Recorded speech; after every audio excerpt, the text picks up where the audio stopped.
बिस्मिल्लाहिर्रहमानिर्रहीम। अस्सलाम वालेकुम। आज हम इकोनॉमिक्स का चैप्टर नंबर 5 जो कि है रसद,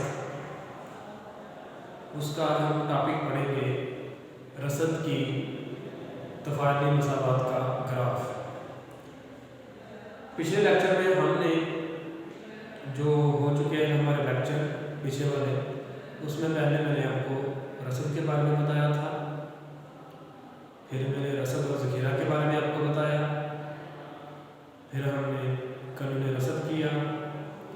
कानून रसद करने के बाद हमने की थी रसद की तफादली मसावात और उसका तफादली रिश्ता। अब मैं कर रहा हूँ आज रसद की तफादली मसावात का ग्राफ। ठीक है जी, ये रहबर मुआशियात 11वीं क्लास की जो बुक है उसका ये चैप्टर नंबर 5 है और पेज नंबर है इसका 169 पेज पर यह रसद की तफादली मसावात का ग्राफ लिखा हुआ है। जैसा कि हम जानते हैं एक तलब की मसावात बनाई थी, उसी तरह हमने रसद की मसावात बनाई है। जो तलब की मसावात थी वो हमारे पास थी QD = C - AB, QD = C - AB, और जो है रसद की मसावात वो है QS = B + AB। अब C और A, B और A, इसमें आप कोई भी वैल्यू ले सकते हैं। ये ज़रूरी नहीं होता कि आपने यही मसावात रखनी है, ये मैंने जनरल से इनकी मसावात लिखी थी। अब यो अगर दो ऑप्शन आ जाए आपके पास Q = C - B या Q = C + B, तो आपसे पूछिए कि आप बताएं इसमें तलब की मसावात कौन सी है और रसद की मसावात कौन सी है। तो बच्चों, इसमें आपने ये बात ज़हन में रखनी है कि जिसमें P के साथ प्लस का साइन आ जाए, जिस मसावात में P के साथ प्लस का साइन आ जाए, वो आपके पास होती है मकदार रसद की मसावात। ठीक है जी, QS से मुराद क्वांटिटी ऑफ सप्लाई यानी कि मकदार रसद, वो आपके पास रसद की मसावात होती है जिसमें P के साथ प्लस का साइन आ जाए, वो मसावात जो होती है वो रसद की मसावात होती है। और जिसमें P के साथ माइनस का साइन आ जाए, जिसमें P के साथ माइनस की अलामत आ जाए, वो आपके पास जो मसावात होती है वो तलब की मसावात होती है। क्वांटिटी ऑफ डिमांड से मतलब तलब और क्वांटिटी में होता है मकदार, वो होती है मकदार तलब की मसावात। क्लियर जी? जब मकदार तलब की मसावात वो आपसे पूछेगा तो उसमें आपने बताना है कि जिसमें P के साथ माइनस का साइन हो, वो आपकी जो मसावात होती है वो मकदार तलब की मसावात होती है।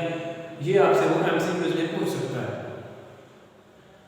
अच्छा जी, तो अब हमने मसावात इसकी लिखी। मसावात आप जानते हैं कि मसावात हम प्रीवियस लेक्चर में हमने पढ़ा हुआ है कि अगर किसी रकम के दौरान में बराबर का साइन आ जाए तो वो एक मसावात बन जाती है। अब ये मसावात बनी हुई है हमारे पास QS = P + AB। अब मैंने एक जनरल से इस पे बात लिखता हूँ, मैंने लिखा है QS = 4 + P। अब आपने करना क्या है, इसमें जो हमारा आज का टॉपिक है वो कहते हैं आपने रसद की तफादली मसावात उसका ग्राफ बनाना है। अब ये इसकी तफादली मसावात भी बन गई, ये आपकी तफादली मसावात तो बन गई है, तो इसका हमने ग्राफ बनाना है। तो ग्राफ के लिए हम क्या करते हैं, हमने किया QS = 4 + P हमारे पास मौजूद है। हमने P की जगह पर मुख्तलिफ वैल्यू रखनी है, मुख्तलिफ कीमतें रखकर हमने P का गोशवारा बनाना है। ठीक है जी, मैंने पहले P की जगह पर 1 दर्ज किया, हमने P की कीमत 1 रखी क्योंकि P हमारे पास एक आज़ाद मुतग़य्यर है, इसलिए हम P की कीमतें तब्दील कर सकते हैं। कोई भी क्वांटिटी हो, क्वांटिटी में उसकी जो कीमतें हैं वो हम तब्दील कर सकते हैं। ठीक है जी, अब मैंने P की जगह पे 1 दर्ज किया, जब P की जगह पे 1 दर्ज किया तो वो हमारे पास आ गया QS + 4P है हमारी इक्वेशन थी, इसमें मैंने P की जगह पर 1 दर्ज किया, जब P की जगह पे 1 पुट किया तो हमारे पास आ गया 4 + 1 = 5, तो हमारे पास QS 5 आ गया। मैंने P की जगह पे 1 दर्ज किया और QS हमारे पास 5 आ गया। फिर इसी तरह से मैंने P की जगह पर 2 पुट किया, जब मैंने P की जगह पर 2 पुट किया तो उस वक्त जो है वो हमारे पास 4 ऐसे आ गया। P की जगह मैंने 2 पुट किया तो हमारे तो क्यू एस की वैल्यू फिर 6 आ गई। जब पी की वैल्यू मैंने 2 पुट की तो उस वक्त क्यू एस की वैल्यू 6 आ गई। ठीक है जी। फिर मैंने पी की जगह पर 3 पुट किया।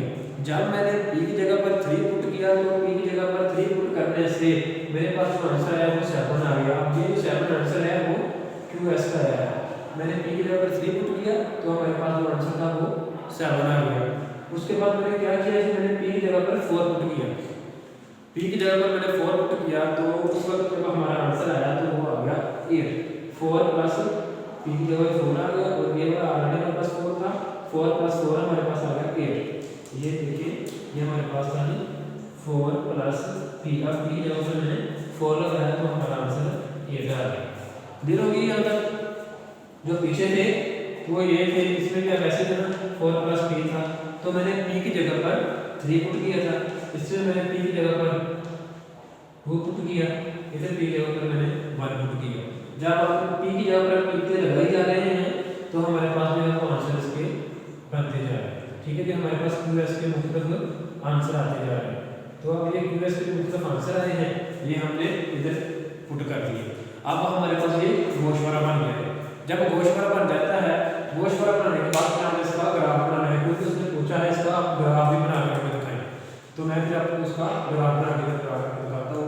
हमने क्या किया कि ग्राफ के लिए हमारे पास होते हैं 2 एक्सिस, एक एक्स एक्सिस और दूसरा वाई एक्सिस। एक्स एक्सिस ये हो गया, वाई एक्सिस हमारे पास ये जो मोटी लाइन थी वो हमारे पास वाई एक्सिस होगी। जैसा कि हम जानते हैं कि जो हमारा एक्स एक्सिस होता है उस पर हमेशा हम ताबे चीज़ रखते हैं और जो हमारा वाई एक्सिस होता है उस पर हम हमेशा आज़ाद चीज़ रखते हैं। अब इसमें ताबे कौन सी है और आज़ाद कौन सी है? जो चीज़ हम अपने राइट साइड पर लिखते हैं, जो चीज़ हम बराबर के राइट साइड पर लिखी जाती है, जो इक्वल के राइट साइड पर लिखी जाती है वो आपकी आज़ाद चीज़ होती है। जो बराबर के राइट साइड पर, जो बराबर की दाईं जानब लिखी जाए वो हमारी आज़ाद चीज़ होती है। जो चीज़ बराबर के साइन के दाईं साइड पर लिखी जाए, राइट साइड पर लिखी जाए वो हमारी आज़ाद चीज़ होती है। और जो हमारी लेफ्ट पर लिखी जाए यानी कि बाईं साइड पर लिखी जाए वो हमारी ताबे चीज़ होती है।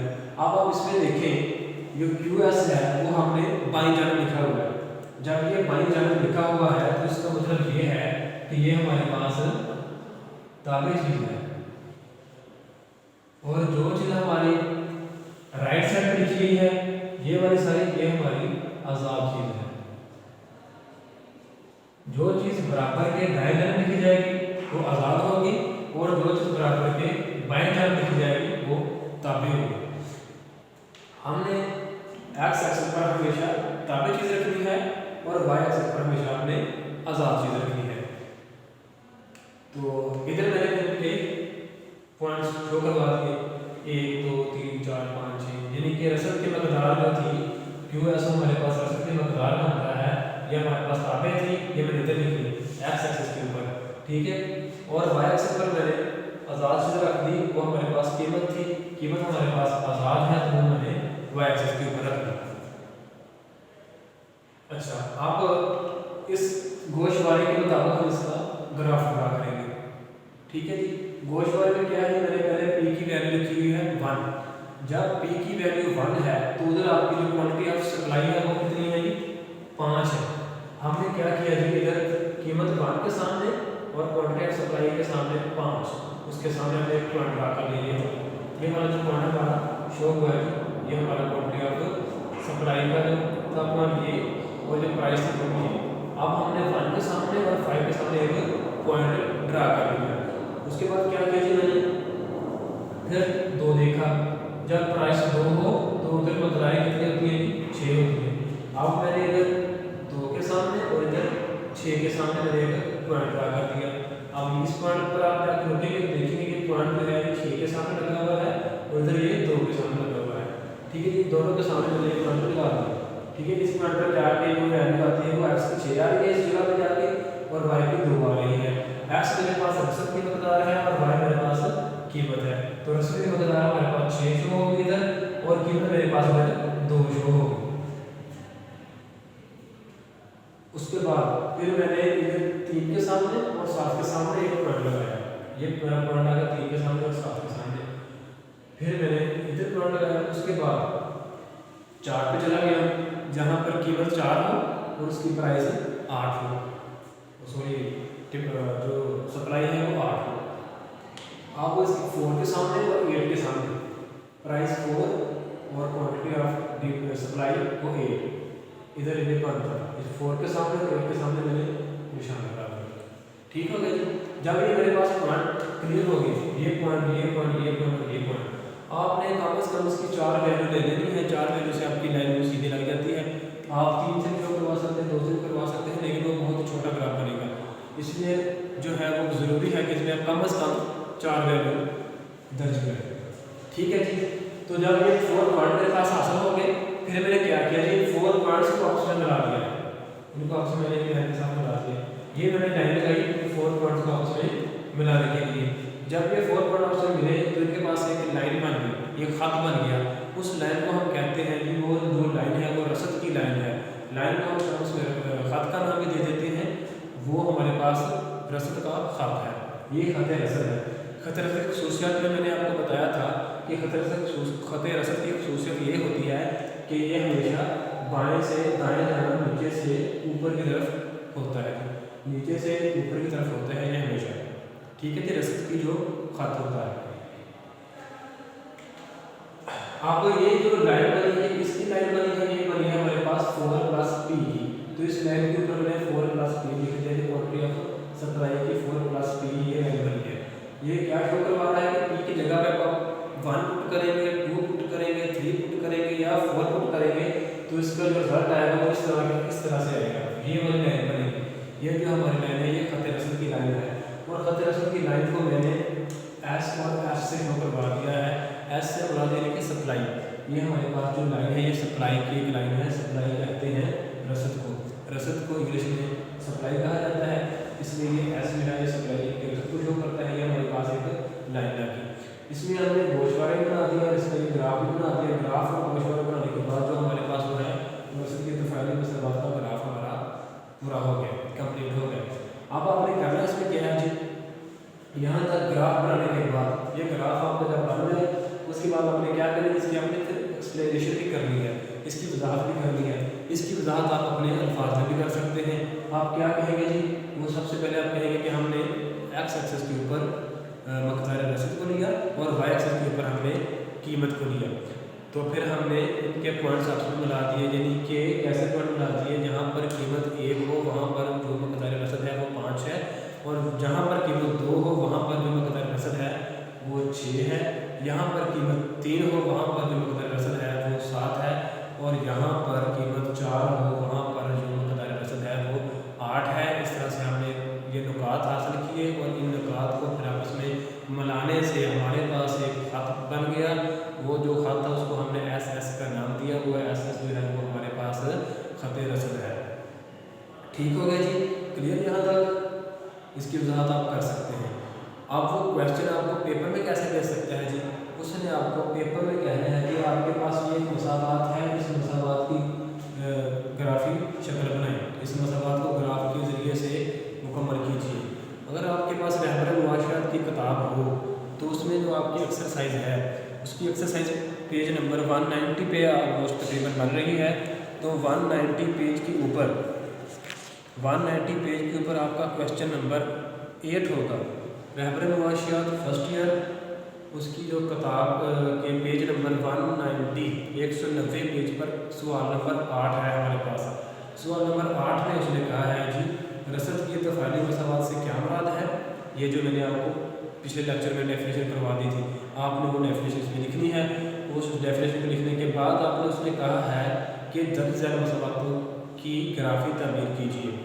इसलिए इसमें आपने डेफिनेशन लिखनी है। डेफिनेशन लिखने के बाद आपने इनकी ग्राफी तमीर भी करनी है। ग्राफी तमीर के लिए उसने आपको 6 क्वेश्चन दिए हुए हैं, और ये जो 6 क्वेश्चन है ये आपका होमवर्क भी है, इसको आपने होमवर्क करना है। ठीक है जी, आपका होमवर्क होगा ये 6 क्वेश्चन है। इसमें उसने जो पहला क्वेश्चन है उसमें सीधी सी वो वैल्यू लिखी हुई है, और दूसरे क्वेश्चन में इसी तरह से सीधी सीधी वैल्यू लिखी हुई है। जबकि तीसरे क्वेश्चन में उसने कहा है कि हमारे पास जो तीसरा क्वेश्चन है, क्वेश्चन नंबर 8 का तीसरा पार्ट है, उसमें उसने कहा है जी Q - P = B। वो कहते हैं कि Q माइनस P बराबर है 20 के। Q माइनस P बराबर 20। अच्छा सॉरी, Q माइनस P बराबर 20। अब हम करेंगे क्या जी, हमारे पास जो होती है रसद की मसावत, उसमें तो P हमारा हमेशा पॉजिटिव आना चाहिए। तो हम करेंगे क्या जी, Q को इधर रहने देंगे, P को मैं इधर से उठा के इधर ले जाता हूँ, इधर माइनस का P रहा तो ये उधर जाके बनेगा प्लस का P। ठीक है जी, इधर माइनस का P तो उधर जाके ये प्लस का P हो गया। तो हमारे पास इक्वेशन बन गई Q equal to 20 plus P। अब जिस तरह से हमने पहले इक्वेशन बनाई थी बिल्कुल सेम ये दूसरी तरह की इक्वेशन बन गई है। अब आप इसमें क्या करेंगे, इसका वॉश वाला बनाएंगे। वॉश वाला में कैसे करेंगे कि इसमें P की जगह पे 1 पुट करेंगे, फिर P की जगह पे आप 2 पुट करेंगे, फिर P की जगह पे आप 3 पुट करेंगे और साथ आखिर में आप 4 पुट कर लेंगे। आप कम अज कम इसमें 4 वैल्यू दर्ज करेंगे। 4 वैल्यू को दर्ज करने के बाद आपके पास जो आंसर आएंगे उन आंसर को आपस में मिला के आप एक पॉइंट ड्रा करेंगे, पॉइंट को आपस में आप मिला देंगे तो आपके पास एक खत बन जाएगा। ठीक है, हमने P की वैल्यू छोटे वैल्यू इस तरह से लेनी है, इस वजह से लेनी है ताकि हमारा ग्राफ फिर हमारे पेज पे पूरा आ जाए। अगर हम इसमें P की वैल्यू 10 से अबव ले लें, 10 से बड़ी वैल्यू ले लेंगे इधर P की वैल्यू, तो फिर हमारे पास जो Q की वैल्यू है वो बहुत ज़्यादा आ जाएगी। ठीक है, अगर हम 10 लेते हैं तो हमारे पास Q की वैल्यू 30 आ जाएगी। जब हमारे पास पहली वैल्यू इसकी 30 आ रही है तो जो आगे वाली वैल्यू है और बढ़ती जाएगी। ठीक है, फिर इससे हमारा जो लाइन है हमें पेज से बाहर लेके जानी पड़ेगी, तो हमारे लिए प्रॉब्लम बन सकता है। इसलिए हम ये करेंगे कि इसकी वैल्यू हम छोटी रख लेंगे। हम इसमें 1 दर्ज कर सकते हैं, 2 दर्ज कर सकते हैं, 3 और 4 दर्ज कर सकते हैं। उसके अलावा अगर आप कोई और वैल्यू इसमें दर्ज करना चाहें तो आप वो भी दर्ज कर सकते हैं। कोई ज़रूरी नहीं कि आपने 1, 3, 4 ही दर्ज करने हैं। लेकिन बेहतर ये है कि आप छोटी वैल्यू को दर्ज कर लें ताकि हमारा आंसर शार्ट हो और हमें उसकी सही तरह से समझ आ जाए। ठीक हो गया बेटा जी। उसके बाद ये आपका तीसरा क्वेश्चन क्लियर हो गया। उसके बाद जो क्वेश्चन नंबर 4 है वो भी उसने सिंपल सी इसकी इक्वेशन लिखी हुई है। तो क्वेश्चन नंबर 5, क्वेश्चन नंबर 5 उसने आपको दिया है Q minus 2P minus 18 equal to 0। अब आप इसका क्या करेंगे जी, पहले ये इधर माइनस के और इधर जाके ये पहले प्लस करेंगे। हमने क्या किया जी, Q माइनस 2P इधर रहने दिया, 18 जाके इधर प्लस का हो गया। फिर हमने क्या किया कि माइनस 2 इधर से हम आगे इस साइड पे लेके चले भी प्लस का 2P हो गया। तो हमारे पास इक्वेशन है कि Q बराबर 18 जमा 2P। तो ये इक्वेशन तो हमारे बन गई, ये हमारे पास नई इक्वेशन बन गई। अब हम इस मसावात के मुताबिक हम अपना गोशवारा बना सकते हैं। गोशवारा इस तरह के टेबल को कहते हैं। हमने P का P में आपने मुख्तलिफ कीमतें दर्ज की, 1, 2, 3, 4। जब आप P में मुख्तलिफ कीमतें दर्ज करेंगे तो आपका Q का आंसर मुख्तलिफ आता रहेगा। ठीक है जी, इसमें उसने Q ऐसा नहीं शो करवाया, अकेला Q शो करवाया है तो इससे मुराद वही है, यानी कि मकदार है। Q से मुराद मकदार आ जाएगी, यानी कि क्वांटिटी कहते हैं मकदार को। Q से मुराद हमारी मकदार है और P से मुराद हमारी कीमत है। तो जैसा कि हम जानते हैं P हमेशा दाईं साइड पर आता है, हमारी इक्वेशन भी दाईं साइड पर आता है, इधर भी दाईं साइड पर आता है। जो चीज़ दाईं साइड पर आती है वो हमारी आज़ाद होती है। तो P हमारा आज़ाद है, तो आज़ाद चीज़ को हम y एक्सिस पर रखेंगे और Q हमारा ताबे है और ताबे को हम x एक्सिस पर रखेंगे। तो इसमें हम क्या करेंगे जी, आप ऐसे इधर आप Q रखेंगे और इधर आप P रखेंगे।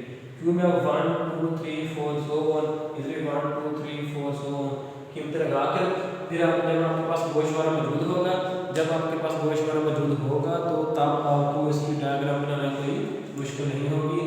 तो आप P के सामने वाली वैल्यू और Q के सामने वाली वैल्यू के सामने आप पॉइंट लगाएंगे। पॉइंट लगाने के बाद जितने आपके पॉइंट लगेंगे उस पॉइंट को आप उसमें मिला देंगे तो आपके पास एक खत बन जाएगा। उस खत को आप खत रस्म का नाम देते हैं।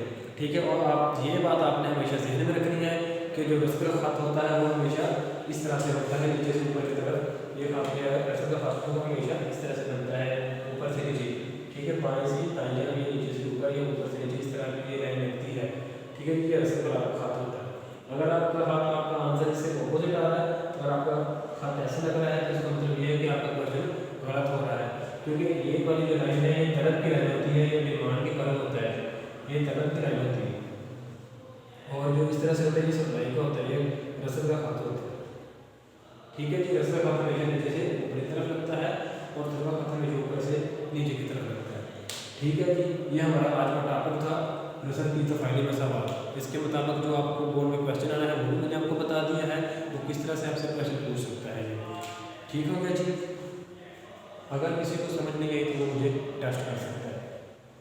अब इंशाअल्लाह ताला हम जो नेक्स्ट लेक्चर पढ़ेंगे वो मैं दोबारा से रिपीट करवाऊँगा। मैंने पिछले दिन दे भी दिया था, लेकिन अब दोबारा से मैं रिपीट करवाऊँगा खत रस्म के साथ हरकत और खत रस्म की मुंतकली। ये दो टॉपिक ये आते हैं हमारे रस्म में तब्दीलियाँ, रस्म में तगय्युरात में जो हमारा रस्म किस तरह से तब्दील हो सकता है, उसमें ये हमारे दो टॉपिक आते हैं। इंशाअल्लाह ताला बशर्ते ज़िंदगी कल हम ये पढ़ेंगे। ठीक है जी।